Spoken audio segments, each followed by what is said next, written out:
Lady के पोते हैं तो क्या उनको ये नहीं सोचना चाहिए था कि बाकी लेडीज़ों को भी आयरन बनाएं, उन्हें शक्ति महसूस हो, उन्हें लगे कि हाँ हम जो है किसी से कम नहीं शक्ति है। तो ये एहसास खाली मोदी भाईजान को ही क्यों आया कि और भाईजान कह रहे हैं आप? हाँ, मोदी भाईजान मुसलमान लेडीज के लिए तो मोदी भाईजान ही है। मैं मुस्लिम हूँ तो मुस्लिम होने के नाते मैं इस बात को तो बिल्कुल जोर देकर के कहती हूँ कि जो चीज़ें उन्होंने मुस्लिम महिलाओं के लिए सोची उससे पहले किसी सरकार ने नहीं सोची। हमें भी खुशी हो रही है कि दिवाली पे हमें कुछ ऐसा मिलने वाला है जिससे पूरा देश मग्न हो जाएगा, क्योंकि मोदी जी ने आज तक जो भी वादे किए हैं उन पर वो खरा उतरे हैं। भारत अपना 79वां स्वतंत्रता दिवस मना रहा है। लाल किले की प्राचीर से देश के प्रधानमंत्री ने झंडारोहण कर दिया है और आज हमारी उपस्थिति दिल्ली के प्रदेश कार्यालय भाजपा पे है। यहाँ पर भी झंडारोहण का कार्यक्रम जो है संपूर्ण हो चुका है। हमारे साथ कुछ लोग हैं, इनसे जुड़ते हैं, बात करते हैं। क्या नाम है सर आपका? मेरा नाम इरफान सलमानी देहलवी है।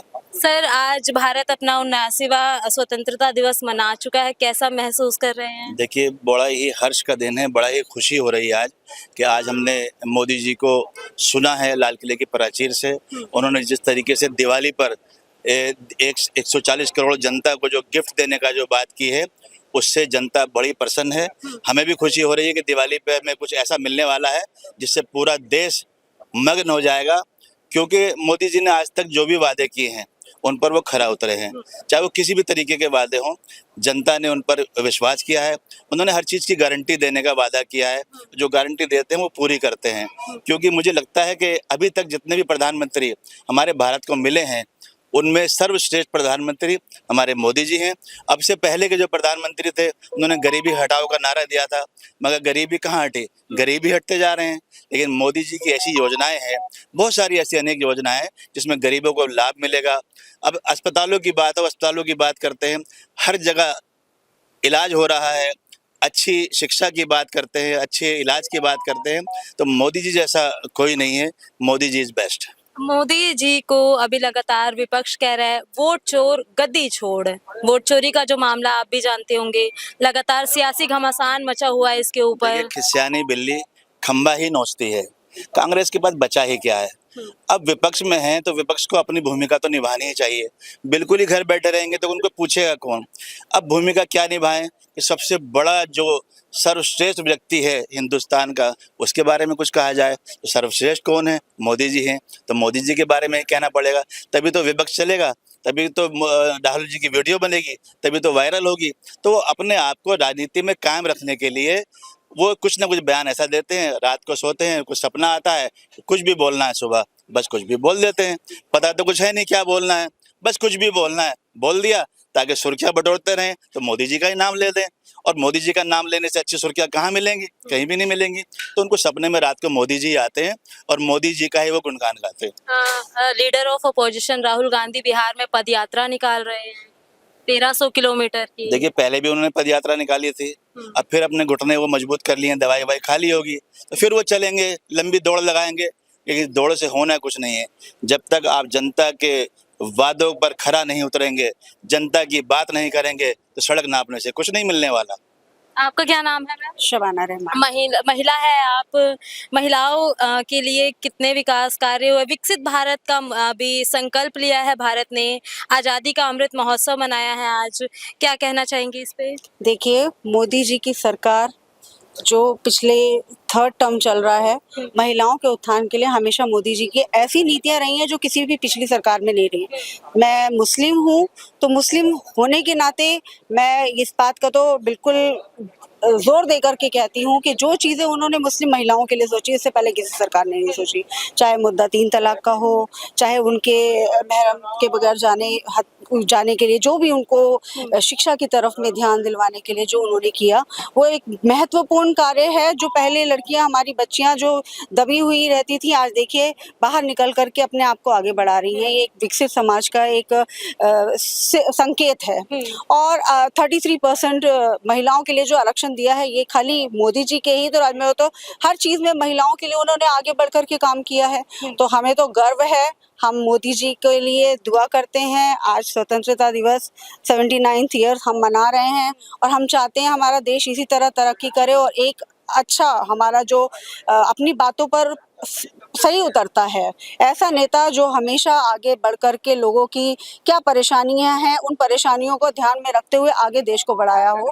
हम तो ऐसा ही चाहते हैं लीडर, और मोदी जी के लिए हम उम्मीद करते हैं और वही हमेशा संभालते हुए आए हैं और आगे और हमको उनसे उम्मीदें हैं और वो उम्मीदों पर वो खरे उतरेंगे, इसका भी हमें पूरा विश्वास है। जी, आपका क्या नाम है? मेरा नाम नजमा है। नजमा जी, क्या कहना चाहेंगी? आज आज़ादी का अमृत महोत्सव बनाया, 79वां स्वतंत्रता दिवस बना रहा है आज हमारा पूरा देश। मैं ये कहना चाहूँगी कि मोदी जी जो बोलते हैं वो करते हैं। जो उन्होंने आज लोगों को बोला है वो करके दिखाएंगे और मोदी जी बहुत अच्छा काम कर रहे हैं। हम महिलाओं के लिए भी बहुत सुविधाएं दी है उन्होंने, बहुत सारी सुविधाएं लागू करी है। तो मैं यही कहना चाहती हूँ कि मोदी जी हैं तो सब चीज़ मुमकिन है और मोदी जी जिंदाबाद। महिला सशक्त हुई है बीते कार्यकाल। जी, आपका क्या नाम है मैम? मेरा निशा जाफरी। निशा जी, क्या कहना चाहेंगी? महिलाएं सशक्त हुई है, ये अभी आज़ादी का अमृत महोत्सव काल चल रहा है, महिला सशक्तिकरण की भी बातें की जाती है। देखिए, ये जो इस मोदी भाईजान की जो सरकार है, इस वक्त इस सरकार में ही ये महसूस हुआ है महिलाओं को कि महिला शक्ति भी है। इससे पहले नहीं था। इससे पहले कभी ये एहसास नहीं दिलाया पुरुषों ने कि या किसी सरकारों ने कि महिला शक्ति होती। महिला को दबा कुचला, कितने टाइम तक वो अपने आरक्षण के लिए, देखिए 33% के लिए कितने टाइम, कितने 65-70 साल उनकी सरकार रही। जो मोदी भाईजान ने क्यों पास किया, क्यों किया? कांग्रेस कहती है कि आयरन लेडी हमारे सरकार से निकली, इंदिरा गांधी की बड़ी बड़ी बातें की जाती है। तो बाकी उनकी मालिदा आयरन थी, बाकी सब आयरन नहीं है। अपने माँ बाप को तो हर ही कोई अच्छा कहता है, अपनी औलाद को भी सब अच्छा कहते हैं। अच्छा तो वो है जो दूसरों को अच्छा कहे। तो उनको क्या, ये जब वो आयरन लेडी के पोते हैं तो क्या उनको ये नहीं सोचना चाहिए था कि बाकी लेडीजों को भी आयरन बनाए, उन्हें शक्ति महसूस हो, उन्हें लगे कि हाँ हम जो है किसी से कम नहीं शक्ति है।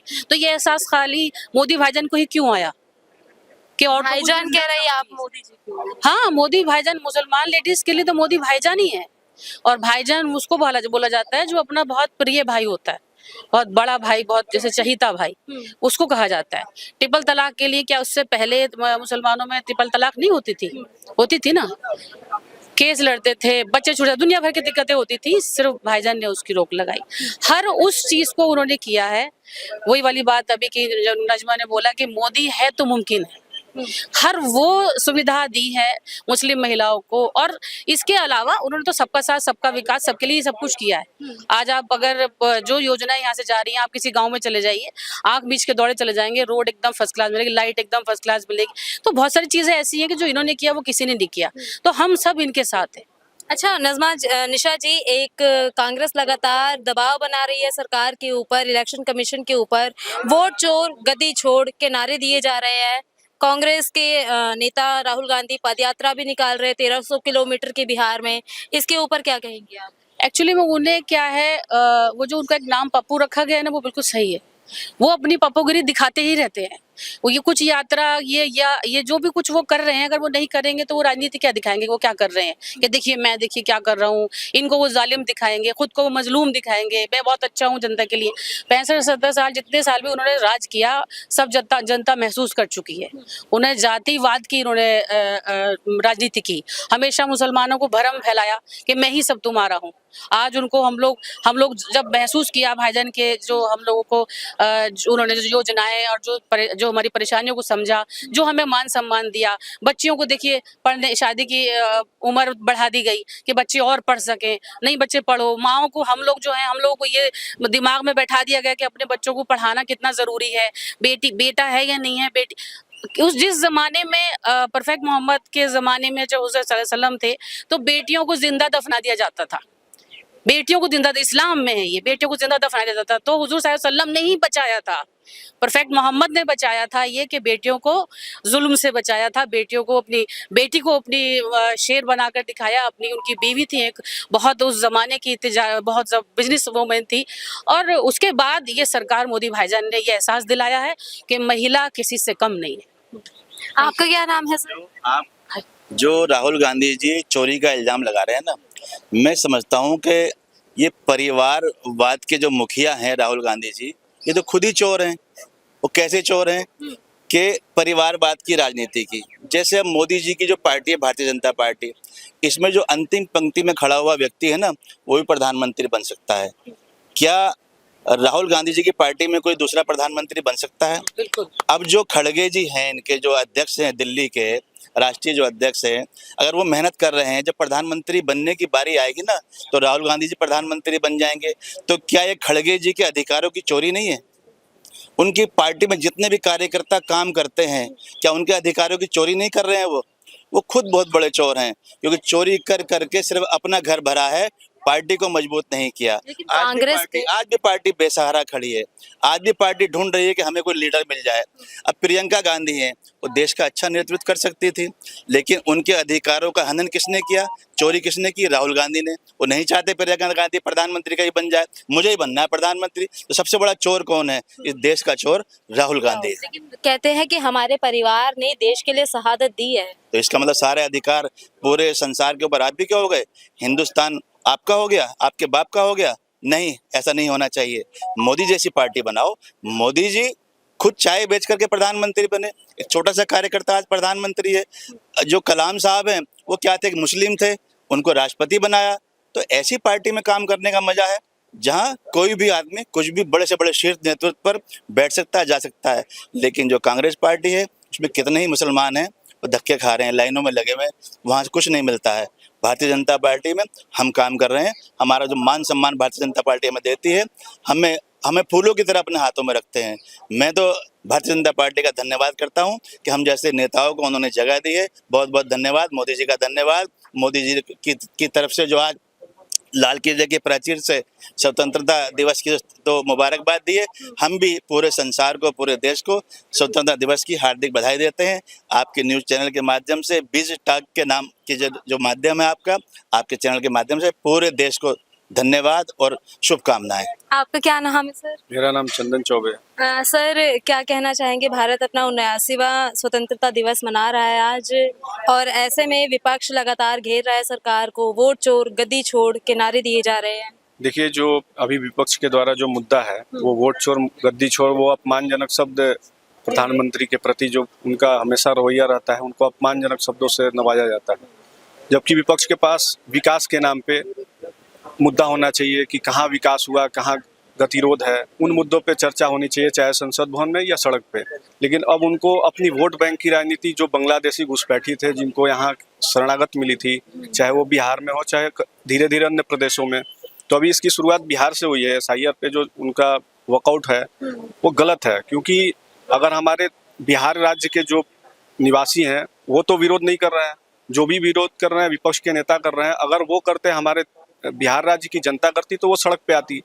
तो आज विपक्ष के पास कोई मुद्दा नहीं है, वो जनाधार खो चुके हैं। उनके पास बस अपने वोट बैंक, बांग्लादेशी घुसपैठियों के वोट बैंक से सत्ता में आना चाहते हैं। इस वजह से उन लोग ऐसा आरोप लगा रहे हैं। जो यात्रा निकाल रहे हैं राहुल गांधी जी 1300 किलोमीटर की बिहार में, ये वोट चोरी का जो मामला है, सिलसिला, उसके वजह से इस पे क्या कहना चाहेंगे? देखिए, उनके पास जो है पब्लिक को बुलाने के लिए, पब्लिक को गुमराह करने के लिए, स्थानीय जनता को गुमराह करने के लिए कोई मुद्दा चाहिए। तो जो लोग भ्रमित हैं, वैसे लोगों को अपने साथ लाकर वो सरकार पे हावी होना चाहते हैं। जबकि सरकार को, विपक्ष का काम है सरकार के कामकाज को लेकर चर्चा करना। जबकि वो SIR जैसे, ये चुनाव आयोग का मुद्दा है, चुनाव आयोग से उनकी ऑफिशियली बात होनी चाहिए। जबकि ये सड़क पे मुद्दा विकास की होनी चाहिए, इसलिए वो गलत जनाधार के आधार पे इस तरह का आरोप लगा रहे हैं। चलिए, देखिए, आज हमारा भारत देश 79वां स्वतंत्रता दिवस मना रहा है, जिसके ऊपर हमने यहाँ पे कुछ अल्पसंख्यक लोगों से बात करी, कुछ लोगों से बात करी। एक कहावत है हमारे देश में, गंगा जमुना तहजीब, उसके आपने यहाँ पे उदाहरण हमने प्रस्तुत किए हैं। और आपके पूरे परिवार को स्वतंत्रता दिवस की हार्दिक शुभकामनाएं।